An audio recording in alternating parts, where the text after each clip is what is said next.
All right. Hey, Phil. Welcome back. Thanks, Douglas. Thanks for having me back. Always Good to nice to be here. talk to a fellow musician. I always enjoy musician conversations because we can just kind of go on and on. Um, That's right. We can nerd out all day. Yep. well, let's see. Do you remember the last time you were on? Was it how long ago was it? It was a couple of years ago. I think it may have been as long as 2.5 years ago. It was during the pandemic, during lockdowns. I was in Chicago at the time. I had released a video that ended up winning awards called "I See Hope," music video. Oh, right. So That was like it I was was like a promoting that.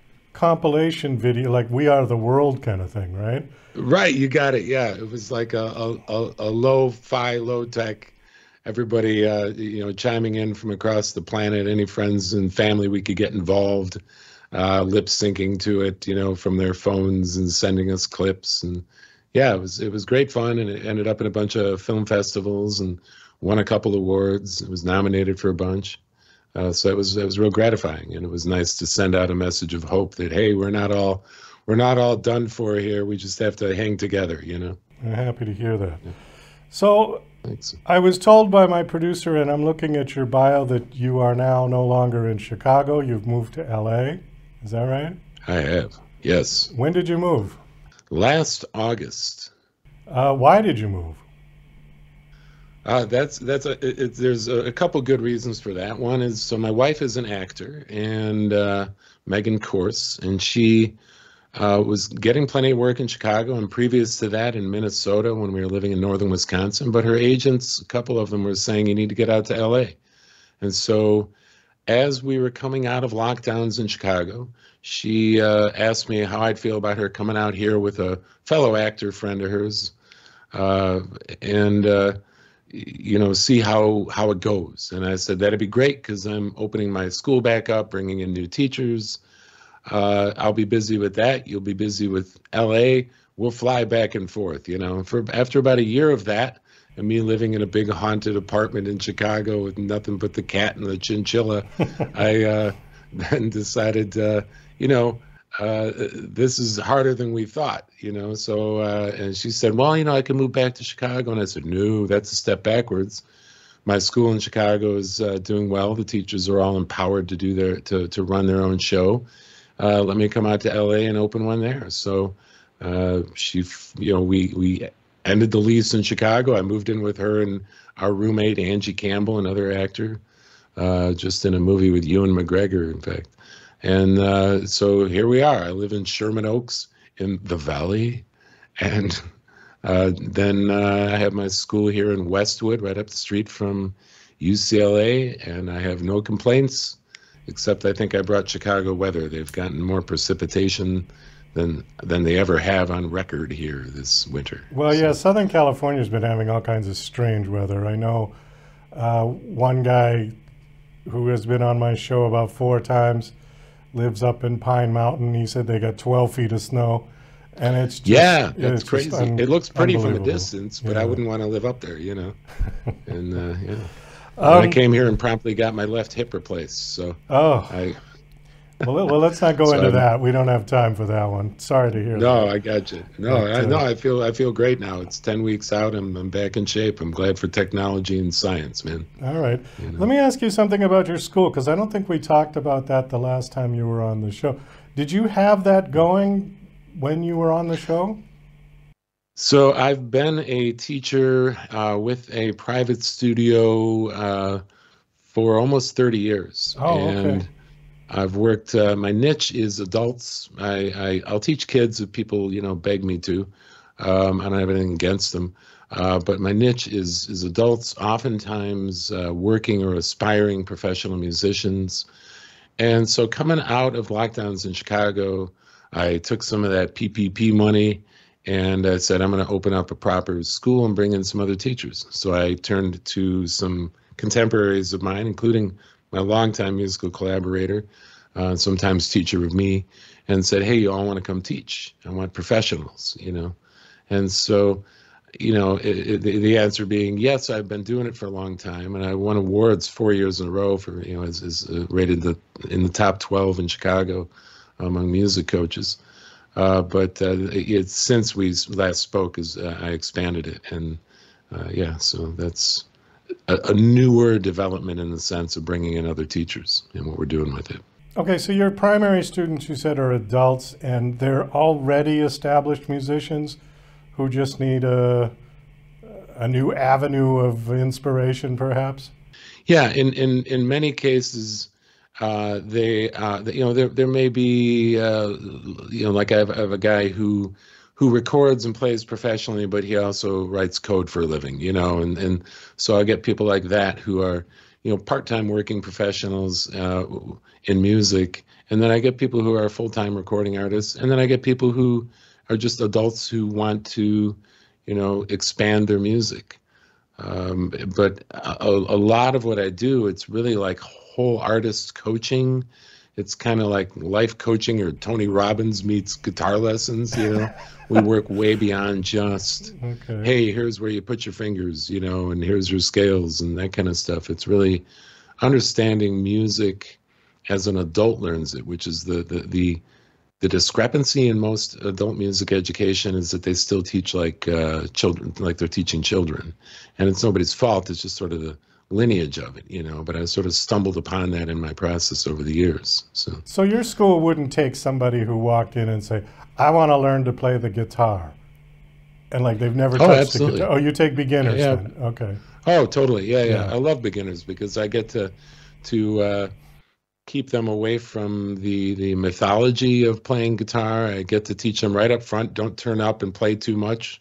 I get to teach them all the things not to do that people are I'm afraid, annoyed of with guitar players. I asked one of our other teachers who's plays bass back in a Chicago school in a live stream we were doing, what annoys you about guitarists? And she said, just one thing, and it's of course usually the personality of the guitarist is we like to play a lot, we like to turn it up, we like to really jam. But there's some really important elements of being a real professional musician that I get to work on with a beginner, and I get to hone with working artists as well, and it's very rewarding. And people are always very responsive, especially when they experience their own style and their own creative voice emerging, Are you teaching theory as well? Yes. There's not a guitar student of mine in 30 years that didn't learn how to read through some of the traditional classical guitar method, not to make him a classical guitarist. And to clarify, classical guitars and classical music, it's the traditional Spanish finger style, But through that, you can learn to read pretty effectively, and you see, how the chords are put together. And then I do a fretboard harmony class that's real digestible, All of this stuff from like what I was lacking as a young guitar player and how I sorted that out, and the tremendous education I got when I was in college at the school I went to in Chicago. Do you get those guys that come in and say, I don't need theory, I already can play?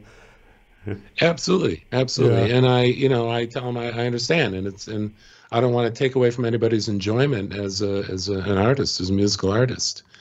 But to bring up my musical collaborator for almost 30 years, he's also a very close friend, of course, by now. He plays a 10-string bass. It's like half baritone guitar, half 5-string bass, and he's also a phenomenal guitarist, and he knows more theory than just about anybody I know, and he's also one of the most fearless improvisers I know.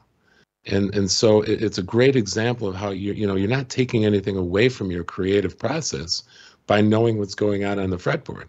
And the same is true for vocalists, for any musician. If you know the theory, then you have patterns to work with and from which to improvise. And that's how great, jazz artists do it. They know what they're doing. My last drummer in Chicago read music, and he toured with Bill Withers. He was part of the Ramsey Lewis trio, and so he had a big background himself. So that's one of those myths that I like to bust. You don't lose ground by getting theory. You can do a lot on the guitar just with patterns. So why not take those patterns and give them names? Open it up even more. I mean, if I said I knew 20% of what you could do with a guitar, I'd be lying, and I've got awards for my work, man. And it's such a diverse instrument. The more you can open it up, the more enjoyable it becomes. Did you see the movie Whiplash? Yes, based on the teacher at Princeton High School. Yeah. Is your Yeah. school like that? No, I used to resemble that guy a little bit, probably more likely because I was tired and hungover from a show night before. I would just get really cranky with people if they didn't, really keep on it, and stuff. But since I stopped that lifestyle, stepped away from that and have matured myself, I've become a lot more nurturing. But I also know that if somebody's coming to me to make a breakthrough, I'm doing a disservice if I don't push them effectively. So it's really person to person, depending on if I'm throwing a cymbal at their head or I'm, saying, hey, you got this, come on, you can do it. I really try and get a sense of the individual. That's really a key element. It's part of why it's very difficult to not do it in person. But we're, the world's evolving. So we're working on, using technology more widely, including, pre-recorded courses for things that we encapsulate easily, So you currently it's all old school brick and mortar type, and you're going to try to do like online at some point? Yeah, so we have, I have students right now across all the time zones who work remotely live, and then I even have a guy in Sao Paulo, Brazil. Wow. But it's still live remote, and in that case, I make sure that they have the right equipment on their end so that we get the right signal and that kind of thing. That's easier, for instance, with like a vocal student than with a guitar student, but I have enough pre-recorded backing tracks and things like that I've been working on over the years, especially during, COVID lockdowns. I mean, I had no choice, So I have enough of that stuff, and we're expanding on that, My view is basically like what's changed in the last 7 years. And, if I look at that and think it's not going to be at that same rate between now and, say, 2030, I'm fooling myself, So the way I teach scales is pretty consistent. It's fairly groundbreaking in that it deals with a few of the problems. Again, I stumbled into it, working it out for myself, And so I was able to make a course for that, that I have directly through our booking platform. It's also out on Udemy, and it's just mastering and applying scales for the guitar. And we're working on the fretboard harmony for that. So there'll be stuff that existing in-person students will get for free.